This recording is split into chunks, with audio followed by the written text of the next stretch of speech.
letra A mayúscula y alelo recesivo con una letra A minúscula.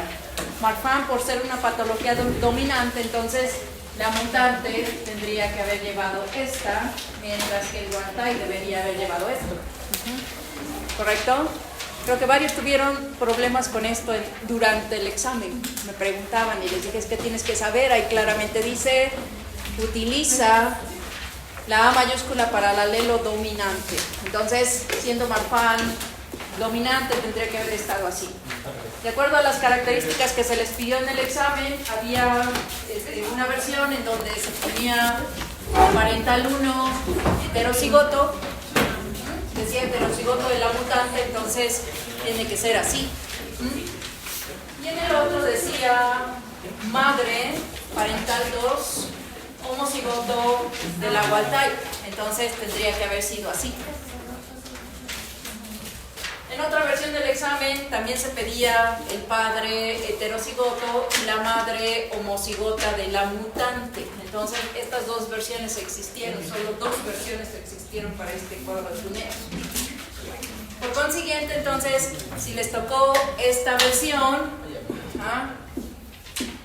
saben que estos son patológicos y estos serían sanos. Entonces, en sus genotipos tendría que haber 50%, 50%. Y en el fenotipo tendría que haber dicho Marfan 50%, sano 50%. Muy bien. Si les tocó esta versión, entonces recuerden que en este caso quedarían así. Y al quedar así, entonces recordamos que para los genotipos tendría que haber 50% de este, 50% de este, pero el fenotipo todos son patológicos. Entonces esa es la diferencia entre los dos ejercicios. Algunos ejercicios en los errores me encontré que aunque su texto decía esto, escribieron esto. Entonces no sé si le vieron al vecino y como él escribió, yo también. Entonces si está bien, pero cruzado el ejercicio, es decir, ese no era el que les tocaba, pues entonces, si pusieron al menos este bien, tienen medio punto de ejecución. Pero el resto pues se los puse mal, porque esto no coincidía con lo que les tocaba de este lado. Hubo quien me hizo todo el ejercicio bien, pero al desglosar sus genotipos y fenotipos, los desglosaron mal. Entonces, no sé si también le copiaron al vecino. Dije, si aquí estaba todo bien y ya hecho, ¿por qué le escribieron mal abajo? No lo sé, ¿no? ¿Qué otra posibilidad hubo? Creo que realmente esos fueron los errores mayoritarios para esos cuadros de Punnett. ¿Preguntas? ¿No? Bueno, a partir de ahí, entonces, había preguntas básicas y las preguntas básicas es ¿qué tipo de herencia es Marfan dominante? ¿No? Estaba el dibujo,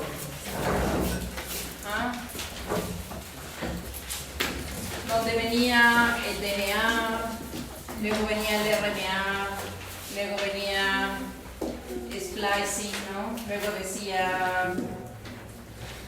venía así, luego venía la célula y venían los ribosomas, ¿no? Ese dibujo es una de las imágenes de nuestro libro Victoria del Castillo. Muy bien. Vamos bien allá, chicos. Daniel, Eleta. Muy bien. Esta pregunta tuvo muchísimos errores. Y los errores fueron que ustedes tenían que decir los procesos. Los procesos es replicación, transcripción, splicing y traducción. Esos son los 4 procesos. Pero me inventaron nombres raros, ¿no? Como, no sé, trans-splicing-somas, ¿no? O sea, nombres raros. Otra vez pusieron los nombres, pero los pusieron al revés, ¿no? O hubo quienes me pusieron DNA, RNA, no sé, proteína. Entonces dice los procesos. Entonces esos eran los 4 procesos a identificar con respecto a esta figura. ¿Preguntas? Ajá. Muy bien. Con respecto a la figura, el texto decía, conteste las siguientes preguntas con respecto a la figura. Y entonces una de las preguntas era ¿cuántos exones maduros existen? Entonces aquí la respuesta eran 5. Había esta imagen está así, 1, 2, 3, 4, 5. Entonces el texto dice con respecto a la imagen. Entonces hay quienes me respondieron 3, 1, hay quien me puso pues hay hasta 254. Bien, ¿no? Sí, pero de acuerdo a la figura hay un número. La respuesta es de acuerdo a la figura. La otra pregunta era, ¿qué cadena se utiliza de base para hacer el RNA? Y entonces sabemos que es la 3', 5'. Ahí en menos de gente tuvo el error. Sí, 3', 5'. La siguiente pregunta era de las partes del gen, que ya la dije, ¿no? De las partes del gen, región promotora, codificante, determinador. En el gen no se llama cola de poliar, entonces esa era el deseo. Y la última pregunta era, ¿qué proceso existe para formar una proteína diferente a la que se debe formar? Y entonces ese es alternativo, splicing alternativo. Muy bien, entonces con esto concluimos todas las posibles preguntas del examen. Todos los exámenes están calificados ya. En la plataforma va a aparecer ya visible un folder que dice no la he activado porque me falta teclear, no sé si es teclear. Entonces una vez que lo termine de sumar aparece ese folder que dice exámenes. En ese folder que dice exámenes cada quien puede entrar a ver su resultado. Listo.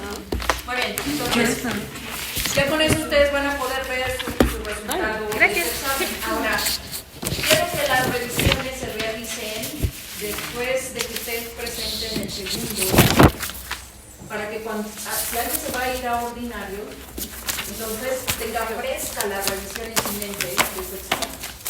Entonces las revisiones las vamos a hacer unos días antes de que ustedes presenten ordinario, o sea, para el segundo parcial, y hacemos de vuelta la recapitulación de preguntas y ponemos una fecha para que puedan entrar a ver los dos exámenes, tanto vean su primero y su segundo parcial, los que sí vayan a hacer ordinario tengan frescas donde me equivoqué, etcétera, y asumimos eso ayude a que les va bien en el siguiente, ¿no?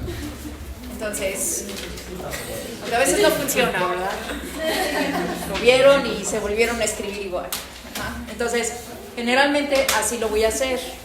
Entonces, después de que hagamos el segundo parcial, calificamos, doy la retroalimentación y entonces ya el que quiera ver puede entrar a ver su examen. Si vamos a decir que no se fueron a ordinario, van a exentar. Pero aún así quieren entrar a verlo, pueden entrar a verlo, ¿no? Entonces hacemos una agenda, primero damos prioridad a los que van a entrar al ordinario y después los que no van a entrar para que primero entren los que sí necesitan y después los que no, si quieren corregir algo, si encuentran algo que corregirme, lo corrigen. Muy bien, ¿preguntas? Muy bien, entonces vamos a continuar. Ya terminamos todos nuestros ejercicios del 1 al 15.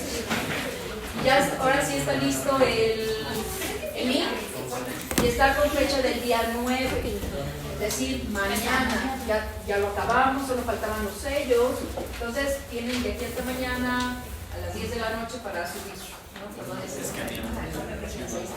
Muy bien, ese ya está listo. Allí va a estar para subir. Muy bien. Entonces acabamos todos nuestros calificos del día de ayer hasta el ejercicio número 15 y entonces vamos a entrar con la fase de patologías. Vamos a entrar primero.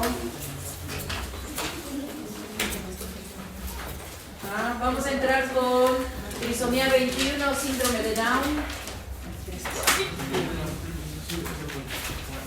Trisomía 21, síndrome de Down, como uno de los síndromes con mayor número de nacidos vivos. Entonces, cuando hablamos de trisomía 21, síndrome de Down, uno tenemos que saber que existen 4 formas de generación de este síndrome. Sin embargo, 3 de las 4 formas, 3 y media, porque las derivadas de translocaciones pueden variar si no se translocó todo el brazo. Pero si tenemos los 3 brazos completos translocados, entonces sí tendremos este cuadro clínico. Este cuadro clínico clínico que les voy a presentar corresponde a trisomía pura o también translocaciones robertsonianas. Recuerden que la robertsoniana tiene que ser todo el brazo, entonces translocaciones robertsonianas. Y también algo que vamos a aprender, isocromosoma de cromosoma 21, que es la tercera forma. En las formas de translocaciones también hay translocaciones parciales, es decir, no se fue todo el brazo, sino un cachitín a algún lado de algún otro cromosoma, entonces ahí el cuadro clínico disminuye. Entonces, al menos para isocromosoma, translocación robertsoniana, la más frecuente 14-21, y trisomía pura es este cuadro clínico. Muy bien, entonces vamos a empezar a revisar. El cuadro clínico, vamos a describir la cara y voy a acercar la cara para que ustedes vean. Esta imagen solamente trae marcados los nombres de las áreas que se describen. Entonces aquí voy a poner esta. Bien, y voy a acercar. Y voy a pintar dos lineecitas así. Entonces ahí están dos líneas marcadas que son las líneas que hacemos para identificar somatometrías de la cara. Entonces, cuando yo voy a presentar mi examen o analizo un paciente, esto es lo que ustedes van a hacer en el examen. En el examen ahora sí va a haber fotografías de los cuadros clínicos correspondientes a estos casos. En una imagen bien tomada de frente, entonces las líneas deberían estar bien colocaditas, ¿no? Pero esta imagen no está al 100% de frente. Entonces, si yo tuviera que poner estas dos líneas, la línea media, que es esta, tiene que cruzar la barba hasta el medio de la frente y entonces vean cómo está como desfasada. Y la segunda línea tiene que estar del borde inferior del ojo en ambos ojos. Entonces vean cómo esta línea está así. Entonces en el examen no me las quieran poner exactamente derechas, sino tiene que pasar en el borde inferior del ojo y cruzando una línea media. No importa la posición de la cara del paciente. Pero en base a estas líneas, entonces vamos a identificar lo siguiente. Uno, cuando hacemos estas líneas, y vamos a recapitular, ahora sí puedo abrir la plataforma, es que en el otro grupo no la tenía abierta. Les dejé unas imágenes muy bonitas, porque a mí no me salen estas imágenes. No soy tan buena dibujando. Entonces les puse este que dice tipos de cráneo, para que ustedes los puedan observar. Entonces aquí tenemos esta imagen que se llama tipos de cráneo, para que ustedes puedan observar. Y el que vamos a ver hoy es este, que se llama braquicefalia. Entonces, estas imágenes están con los niños acostados y en esta posición, como si fuera de arriba para abajo. Esa es la forma en la que se están viendo esos cráneos. ¿Ven la diferencia entre dolicocefalia, que fue generalmente lo que vimos con Marfan, que en una fotografía de frente se vería así, ¿no? Cara alargada. Pero en el perfil, entonces ustedes vean cómo se ve hacia atrás, hacia el occipital. Mientras que la braquicefalia, en una fotografía de frente, pues se vería así como más abombadito, ¿no?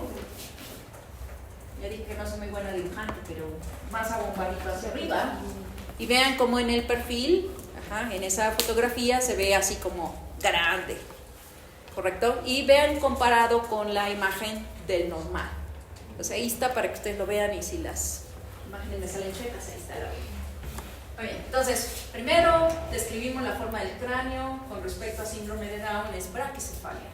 Entonces lo que tenemos es una cabeza que se ve grande, abombada, protruida hacia el frente y hacia atrás en esta particular forma. Muy bien. Con respecto a las condiciones del cabello, no tiene nada que ver si tiene mucho o poco, eso es irrelevante para el síndrome. Segundo, nos vamos a la frente. Recuerden que para el examen tienen que volver a describir una foto y tienen que describirla en orden. Entonces, cráneo, cabello, frente amplia. Debido a estos crecimientos, entonces la frente también es amplia, hacia arriba. Después vamos bajando hacia los ojos. Las cejas no tienen ninguna afectación. Me voy a regresar a la imagen del caso. Aquí está esta imagen en la plataforma para que ustedes la puedan tener. Me regreso a la imagen del caso. Entonces, las cejas pueden estar pobladas, no pobladas, eso es irrelevante también para el caso. Los ojos entonces son pequeños. Y entonces por ahí en los textos se utiliza el nombre de micro, oftalmia, eso quiere decir pequeños, aunque en realidad el ojo es lo pequeño, no el globo ocular es pequeño. Por eso el término no está como al 100% utilizado. Lo que sí decimos es ojo pequeño y además existe una inclinación. ¿Cómo identifico estas inclinaciones? Cuando estoy haciendo imágenes, entonces voy a poner la imagen, voy a poner el ojo en esta posición. Lo estoy poniendo muy exagerado para que ustedes vean la diferencia. Entonces cuando analizo esto de un ojo, tengo que tomar el intercantal interno y el intercantal externo y tirar una línea. Entonces cuando estoy haciendo esto y tomo el intercantal interno y externo, entonces lo que veo son hacia abajo. No siempre es tan pronunciado, pero es ligeramente hacia abajo. Y el globo ocular, si esto fuera el tamaño de un globo ocular o del ojito, para estos niños es más pequeño. Entonces esta sería la disminución en tamaño con respecto a un ojo en tamaño tradicional. Entonces esas serían las dos diferencias.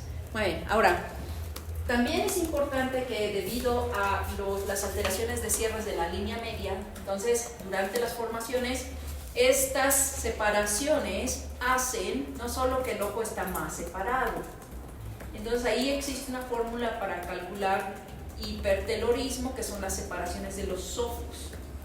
Esto es diferente en un paciente que no tiene alteraciones de la línea media y estén sus ojos separados, a estos que son debidos a la ampliación que tenemos en la línea media. Esto también hace que el hueso se vuelve plano. Entonces tengo ese aplanamiento y separación. ¿Cómo sé si realmente el paciente tiene hipertelorismo o no? Entonces para eso aplico lo siguiente.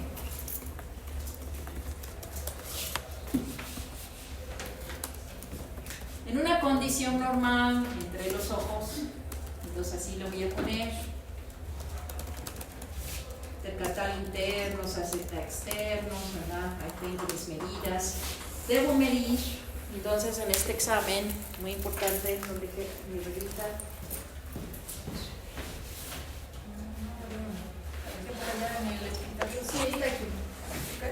En el examen les voy a pedir siempre que traigan para este examen una regla, porque vamos a hacer somatometrías de determinación de simetrías de pacientes. Entonces, lo que hago, tendré yo que medir del intercantal interno externo, ¿verdad? No es necesario que sean estas reglas, ¿no? Estas son comunes y la pueden adquirir en cualquier parte acá, ¿no? Estas son para más que nada medir ángulos. Intercantal interno externo diría, este paciente mide 24. Recuerden, esto es una foto. Y en el centro, estos 24 centímetros no deben caber. Si los 24 centímetros caben, entonces aquí pinto un ojo, tenemos 24 centímetros, y si acá pinto el otro ojo. Entonces, si la medida cabe en el centro y todavía me sobró, quiere decir que entonces este sí es un hipertelorismo. O también conocido como índice de Waardenburg. Entonces aquí tengo que decir el paciente tiene un aumento en el índice de Waardenburg. Estos serían los nombres correctos. O el paciente tiene hipertelorismo. Entonces, en el examen ustedes, hay una fórmula para calcular esto, matemática. Y tengo que saber las medidas de intercantal interno externo, líneas medias pupilares, hacer una gran fórmula, que no la vamos a aprender. Pero por lo menos si un ojo cabe, un ojo nunca debe caber. Si el ojo cabe, pasa el 1.95 de este índice. Hago mi fórmula matemática y si me da 1.95 es que es positivo. Pero en forma tradicional, si un ojo cabe, es que tiene hipertelorismo. ¿Cómo dijo que se llamaba el índice? Se llama índice de Waardenburg. Índice de Waardenburg.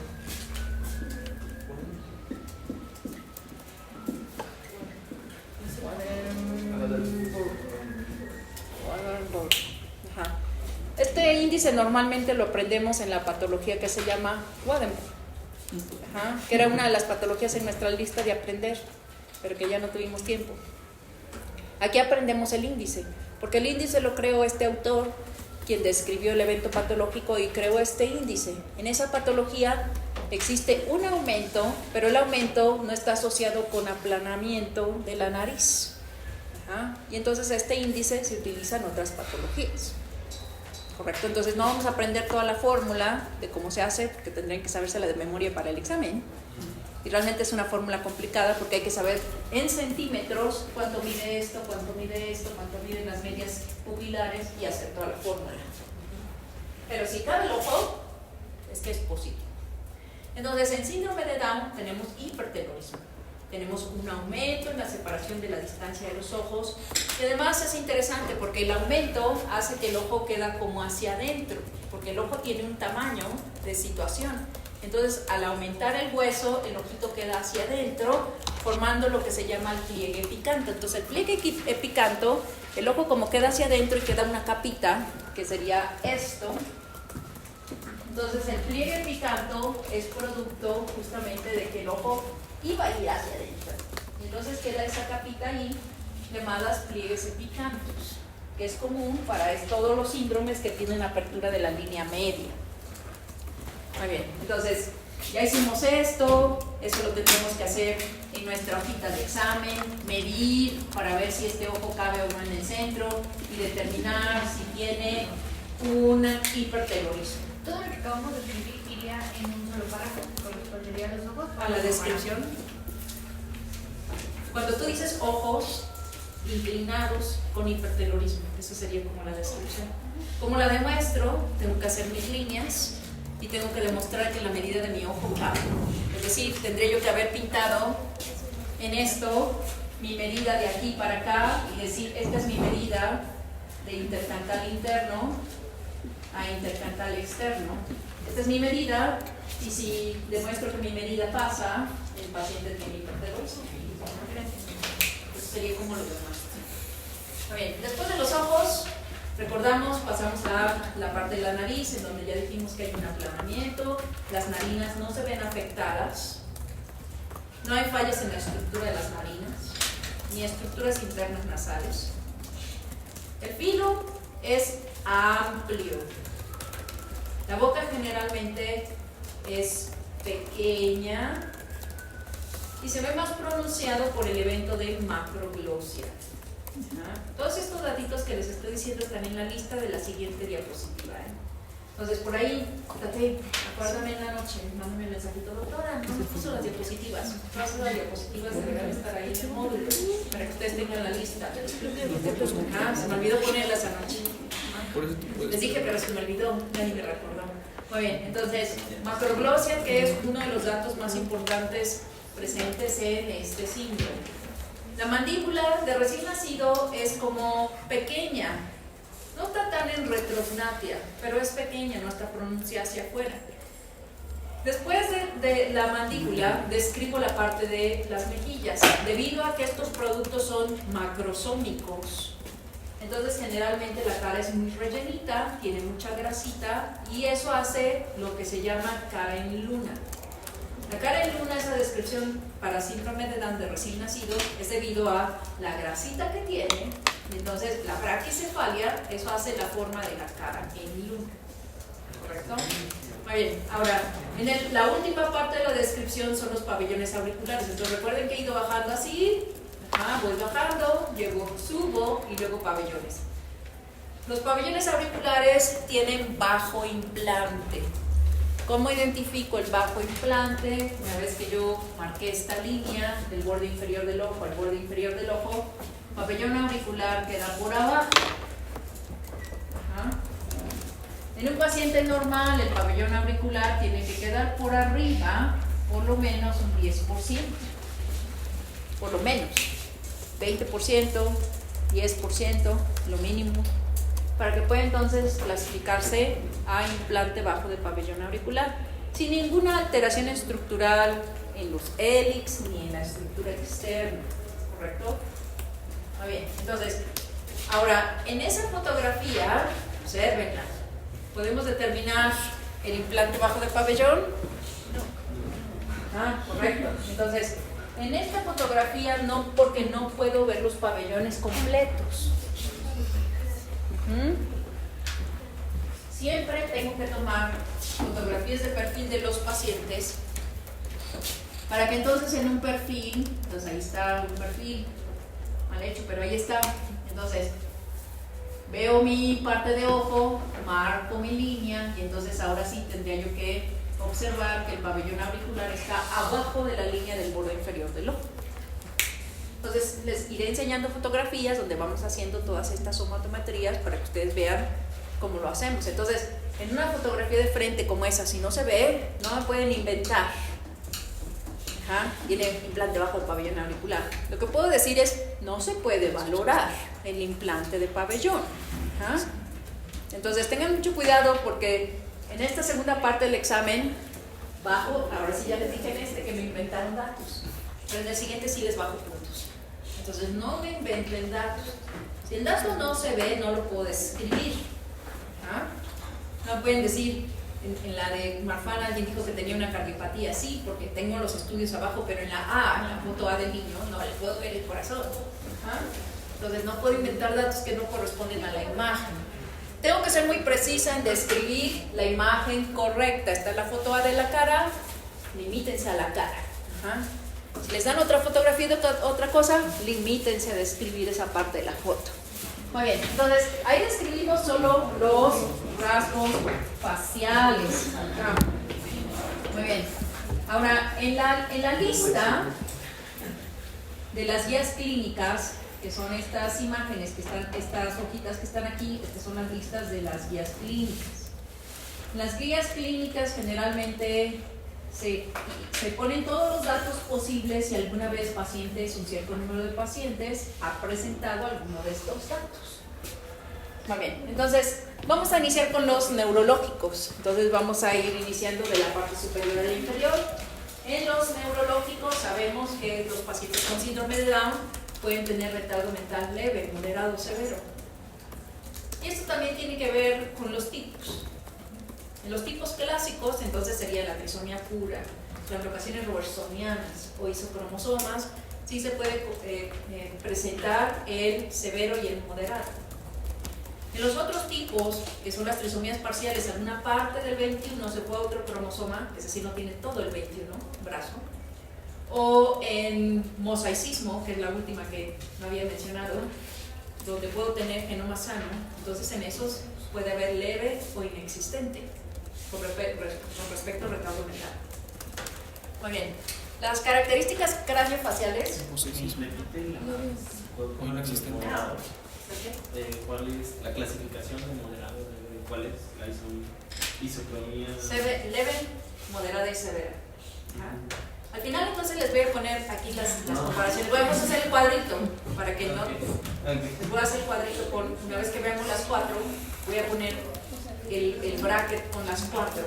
Y ahí les voy a poner en ese bracket los datos que son relevantes para cada una. Entonces ese va a ser como nuestro resumen, ¿correcto? Ahí vamos a quedar en el resumen.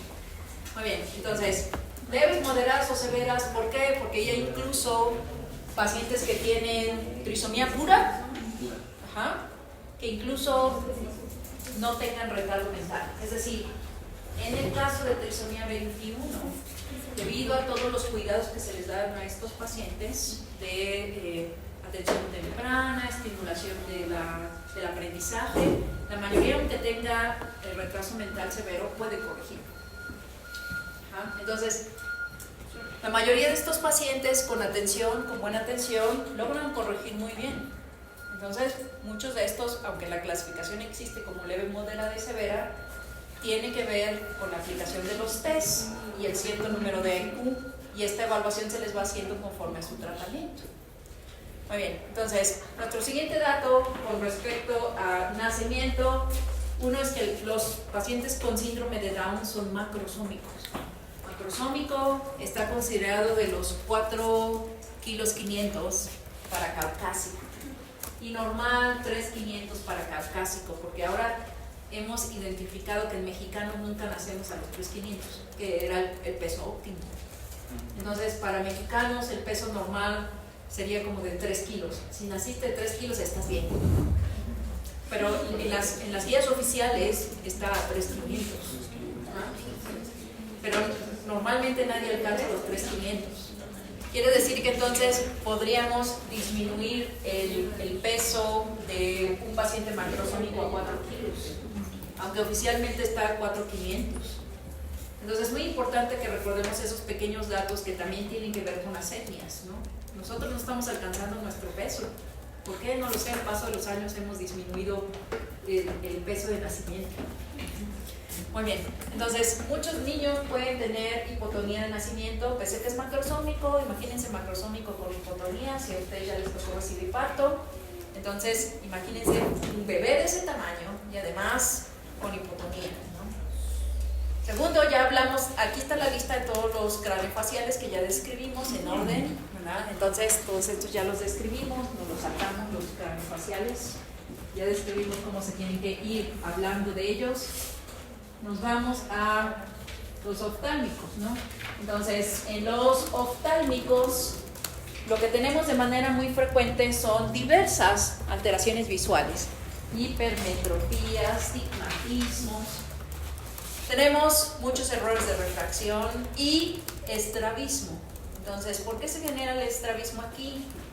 Y vamos a poner esta imagen del ojo, ¿no? Entonces, en un ojo normal, esta sería mi línea media pupilar. Cuando tengo un aumento en la separación, también el ojo tiende a irse hacia adentro y eso genera el pliegue orbital. Pero los ojos también tienden a quedar como a cierta distancia, entonces uno de los ojos puede estar aquí, pero el otro ojo puede estar aquí. Entonces esto tiene que ver con la posición de la estructura craneal. Entonces por eso a veces uno de los ojos tiende a irse más hacia el centro. Esto es corregible. Recuerden que los estrabismos son corregibles a través del uso de lentes. Entonces a través del lente, el lente tiene un punto de visión y entonces forza el ojo a una posición. Sin embargo, por el aumento en la separación, el ojo se forza a irse más hacia el centro. Entonces eso nada más es un evento como fisiológico. Por eso es frecuente que se presenten los estrabismos, diferente a si el paciente no tiene aumento en los cierres de la línea media. Si un paciente en condición de cara normal, ¿verdad?, sin aumento en el índice de Waardenburg, tiene estrabismo, entonces ahí sí hay un evento fisiológico diferente. Y eso es más que nada por el aumento en la separación. Los ojos tienden a estar en una posición fisiológica. Muy bien, cataratas generalmente pueden presentarse cuando el paciente es adulto mayor. Entonces eso es una de las posibles complicaciones que un paciente con síndrome de Down puede tener. Muy bien, nos vamos a las de otorrino. Muy bien, entonces nuevamente, una vez que la línea media abre, también desplaza las estructuras internas óseas de los conductos. Entonces, el conducto normalmente tiene una posición y entonces el conducto se abre y se mueve. En las aperturas los conductos suelen moverse en las posiciones y esto hace, uno, que la cerilla no salga con facilidad. El niño puede generar más infecciones ópticas, ¿verdad? Incluso algunos niños pueden no tener las membranitas ópticas. Entonces esas son algunas de las complicaciones que no solo en síndrome de Down, pero cuando la línea media abre, ¿verdad?, y mueve, entonces la estructura normal de formación se modifica. Muy bien. Tercero, cuello. Vamos a enseñar una fotografía del cuello.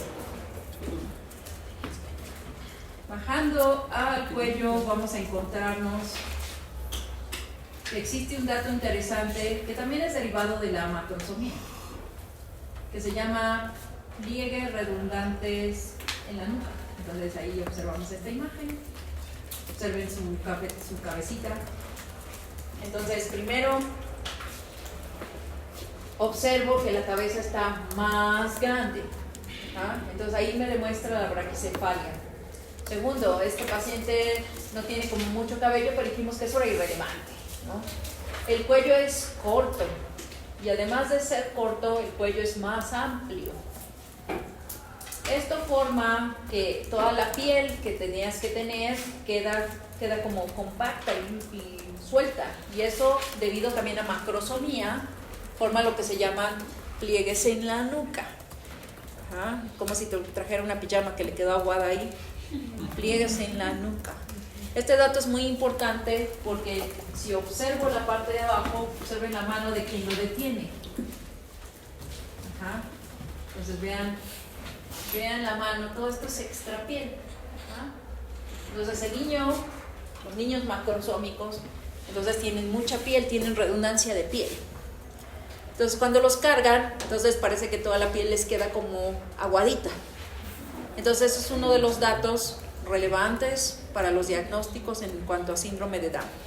Piel redundante en la nuca, ese es el dato relevante. La mayoría son macrosómicos, entonces están muy gorditos. También, bueno, lo de la mano lo vamos a mencionar en la mano. Regresamos, ahorita vemos las manos.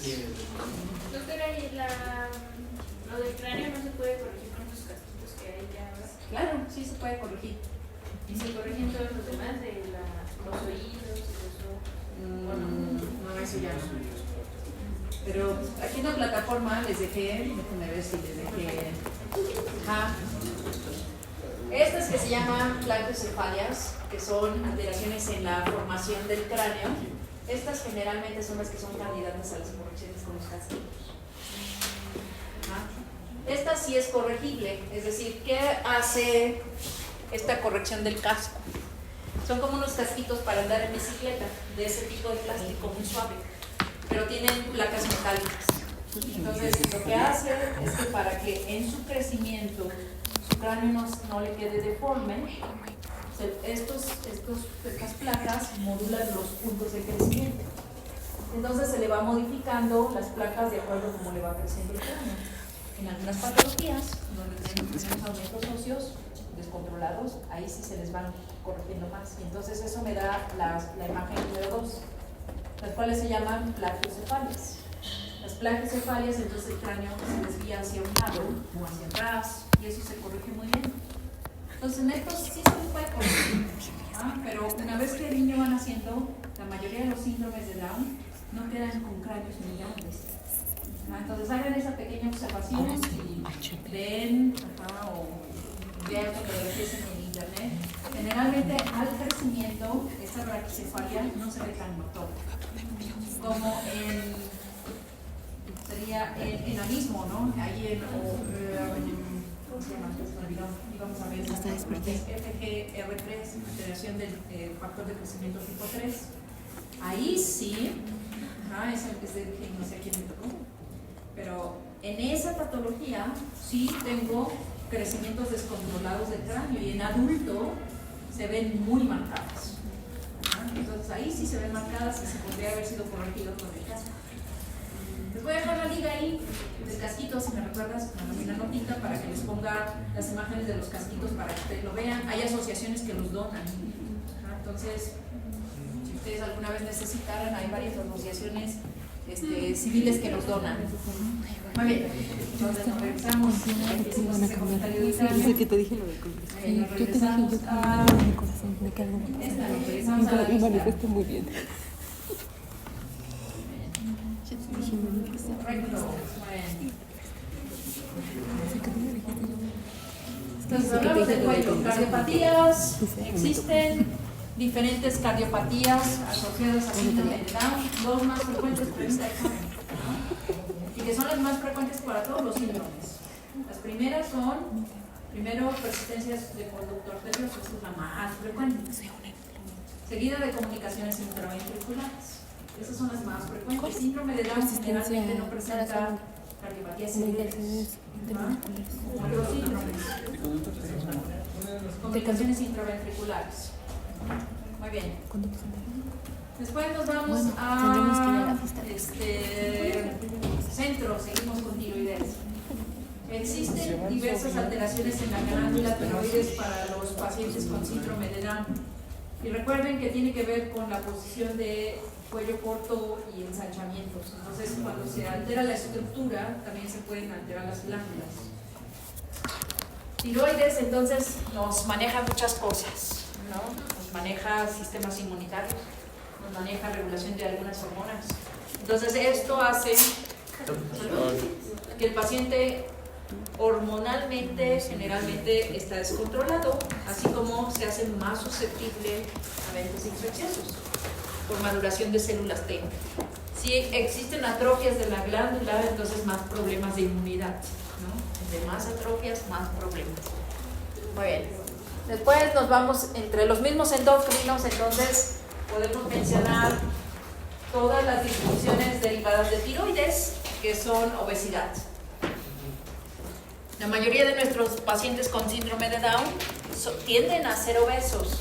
Nuestro objetivo es que durante sus controles les vamos llevando un régimen alimenticio muy severo. Es decir, tenemos que educar al niño a que autocontrole su alimentación porque falla la hormona de saciedad. Entonces, y además fallan varias enzimas. Una vez que el niño ya está un poquito más grande, se le puede dar tratamiento para que sacie. Pero cuando es más pequeñito no se les pueden dar esos tratamientos, se le tiene que educar, tanto a la mamá como al niño, para que vaya modulando su alimentación. Tomando en cuenta que también estos niños nacieron macrosómicos y tienen más requerimiento calórico. Entonces, casi que desde recién nacido lo estamos poniendo a dieta. Entonces, si de por sí tiene que tomar 2 onzas de leche, entonces tiene que tomar solo las 2, no puede tomar 2 onzas 400, ni 300, ni más leche. Entonces, y generalmente un niño recién nacido come cada 2 horas, ¿no? Estos niños generalmente comen cada hora.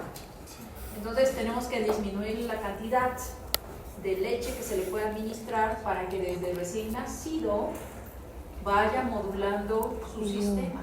Entonces es difícil porque la mayoría de las mamás pues nunca quieren oír al bebé llorar. Entonces no importa si lloró 20 veces le dan de comer. Y en un niño macrosómico pues esto es más dañino de lo que las mamás piensan. Entonces siempre tenemos que educar a hacer, cuando una vez se determinó que el niño viene con síndrome de Down, la mamá ya tiene que estar preeducada para el nacimiento. Ya tiene que saber cómo lo va a alimentar, qué cuidados le va a tener, etc. Todo esto lo tenemos que hacer prenatal, ¿no? Muy bien. A partir de ahí, durante todo su crecimiento, tenemos que tener mucho cuidado que el niño no nos caiga en diabetes tipo 2. Entonces el mecanismo es: el niño es obeso, nos cae en resistencia a la insulina, después nos cae en diabetes tipo 2, y si se devasta todo su páncreas, nos cae en diabetes tipo 1, y de ahí ya no lo sacamos porque necesitaría insulina de por vida. Pero si lo llevamos en buen control, entonces podemos controlar su peso, su sistema de alimentación, y ya le damos sus enzimas de saciedad para que el niño vaya llevando un buen control de alimentación, y mientras lo lleve no tenemos otros problemas de complicaciones. Si no lo lleva, entonces sí tendrá más problemas de complicación en el futuro. Muy bien. Están reportadas 2 alteraciones gastrointestinales, aunque en nuestra experiencia no son tan frecuentes. Está Hirschsprung y atresia anales, que no son tan frecuentes como lo ponen en el libro. Con respecto a las extremidades, ahí sí tenemos los famosos pliegues transversos crónicos, ¿no? Y además una forma particular de la mano, que aquí se llama braquimesofalange y clinodactilia. Vamos a explicar qué son estos dos. Voy a mostrar la fotografía. Entonces nos vamos a la foto primero, esta fotografía que traía nuestra imagen inicial. La voy a poner aquí, la voy a hacer grande.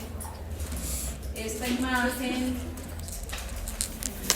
que no son fotografías reales, esta es una caricatura que representa el pliegue único palmar y pliegue único plantar, aunque en esta imagen no se ve tan continuo. Esos son los pliegues. El pliegue único es frecuente en muchos síndromes. En síndrome de Down están las 2 manos, los 2 pies presentes. En otros síndromes puede presentarse unilateral, tener una y en la otra mano no. O puede tener en un pie y en nada más. Entonces, la presencia del pliegue, ¿verdad?, no es exclusivo de síndrome de Down. Sin embargo, en síndrome de Down se presentan los 4 puntos, palmares y plantares.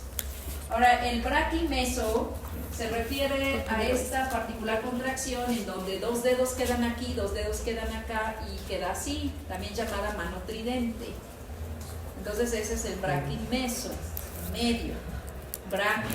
Entonces, el tercero, el otro término que está ahí, se llama, que estaba en el texto, mañana lo revisan de las diapositivas, que se llama clinodactilia. Clinodactilia también son contracciones, pero contracciones que vienen hacia el frente. Entonces las manitas se contraen como si estuviera así en garra, pero los 2 deditos quedan hacia el frente. Entonces eso se llama clinodactilias. Clinodactilia son contracciones hacia el centro y los deditos hacia el centro. Son contracturas que se corrigen una vez que el niño nace. Esto los hace durante gestación. Después, si la contractura persiste, se le pone a jugar con bolitas de esponja y eso suelta los dedos, el vaso se mira como si nunca hubiera existido, no es nada detrimental, ¿no? Esos 2 datos existen. Pero es importante porque de recién nacido, la presencia de mano tridente ha sido considerada un patrón mnemónico también del síndrome, entonces la mano tridente. Que también en el pie, esa separación en el pie del dedito gordo de los otros dedos, ahí que se ve, también es considerada como si fuera el brazo, el braquimeso, que sería la separación. Entonces sería ese dato. Muy bien. Déjenme enseñarles la otra manita.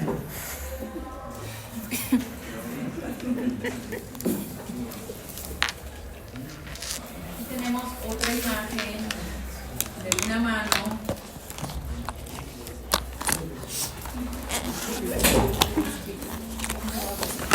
Observen estas manitas.